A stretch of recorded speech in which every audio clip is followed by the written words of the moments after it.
Oke. Tulodo festival dolanan tradisional. Jam 6 esuk Bimo lan Rini wis sarapan. Dino iki bocah loro budal luwih esuk. Bimo lan Rini arep melu festival dolanan tradisional ing alun-alun kabupaten. Bimo lomba egrang. Rini melu dakon lan gobak sodor. Jam piro mengko budale?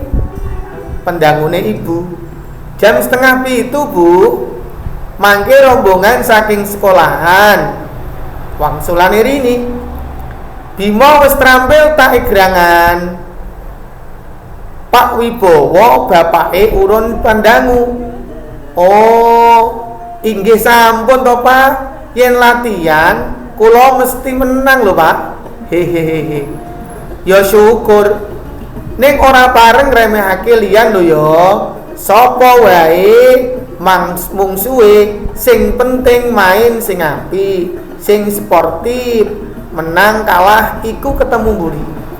Sing penting tambah pengalaman, tambah kanca le. Inggih Pak, donga pangestunipun mugi-mugi kula juara. Dolanan tradisional saiki dilestarekake lho Pak. Samubunge ibune Bimo. Iya, sebab pancen akeh gunane. Bocah dadi guyub rukun, dolanan bebarengan tanpa rasa serik lan tukaran, sebab ana tata aturane. Kula nggih tambah sehat, Pak. Nedha kula dados kathah sebab dolanan egrang niku saged kringeten. Kandhane Bimo. Kabeh melu guyu karo nyawang Bimo sing lemu iku. Bocah loro katon seneng banget. Dino iki alun-alun bakal rame. Bimo lan Rini bakal weruh lan melu dolanan yoyo, gangsingan, gobak sodor, engklek, dakon, betengan, egrang lan liya-liyane. Nalika pandum jam nuduhake jam 6:15 menit. Rini lan Bimo banjur pamitan. Hati-hati yo nak, ngendikane ibu. Nampani salimi bocah loro. Assalamualaikum. Waalaikumsalam. Hati-hati bungah lelorone budal sekolah. Sak banjure langsung saka sekolahan menyang alun-alun kabupaten melu festival dolanan tradisional. Ini adalah salah satu cerita atau tulodo dari teks narasi. Jadi ketika kita membaca, kita itu seolah-olah ada di bagian dari mereka. Kita bisa merasakan apa yang mereka komunikasikan. Seperti itu kira-kira. Identifikasi paragraf narasi. Wacan ing dhuwur saka paragraf narasi lan paragraf pacelaton. Paragraf pacelaton tegese paragraf sing diomongake dening paragani cerita. Mulane paragraf pacelaton diwiwiti nganggo tanda petik loro ndok dhuwur, uga dipungkasi tanda petik loro ndok dhuwur. Dene paragraf narasi nyeritakake kejadian langsing dilakoni paragani. Kalau bahasa Indonesia seperti ini. Bacaan di atas tadi itu dari sebuah narasi dan paragraf pacelaton. Pacelaton ini adalah sebuah tanya jawab atau komunikasi dari beberapa orang atau dua orang lebih. Kalau satu tidak mungkin akan terjadi pacelaton atau terjadi tanya jawab, harus dua lebih. Paragraf pacelaton artinya adalah paragraf yang diomongkan atau yang dibicarakan dening paragani cerita. Inilah yang disebut paragraf pacelaton. Titik kemudian diakhiri dengan titik kembali. Kalian bisa mencari di bacaan ini. Ada titik dan sebagainya. Ini adalah pacelaton.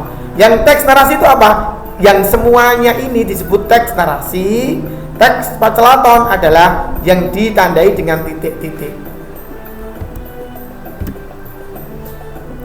Struktur teks narasi. Struktur narasi dibagi menjadi 3. Ada alur, ada paraga, ada latar. Alur adalah urutan kejadian, keadaan cerita atau ceritanya urut. Paraga lan watai adalah mereka atau anak-anak yang bicara, yang berkomunikasi di dalam sebuah cerita, yang mengalami keadaan tersebut. Kemudian latar adalah tempat, bisa waktu, papan dan suasana atau keadaan lingkungan tersebut. Bagi anak-anak, terima kasih. Setelah itu nanti silakan kalian buka di LKS kalian masing-masing. Ada beberapa tugas untuk kalian. Nanti di halaman 5A, saya ulangi, di halaman 5A, silakan kalian kerjakan. Lalu tugas kalian silakan difoto, ya, difoto. Kemudian foto itu dikirim ke saya, bisa lewat, kalau saya mengharap kalian lewat apa itu nanti aplikasi Classroom, sehingga nanti saya bisa langsung nilainya akan saya share atau kembalikan ke kalian masing-masing. Kalau lewat WA, maka saya hanya menerima jawaban kalian saja dan saya tidak bisa menyampaikan nilai kalian. Oke, paham? Terima kasih, sekian dulu anak sekalian. Saya akhiri. Assalamualaikum warahmatullahi wabarakatuh.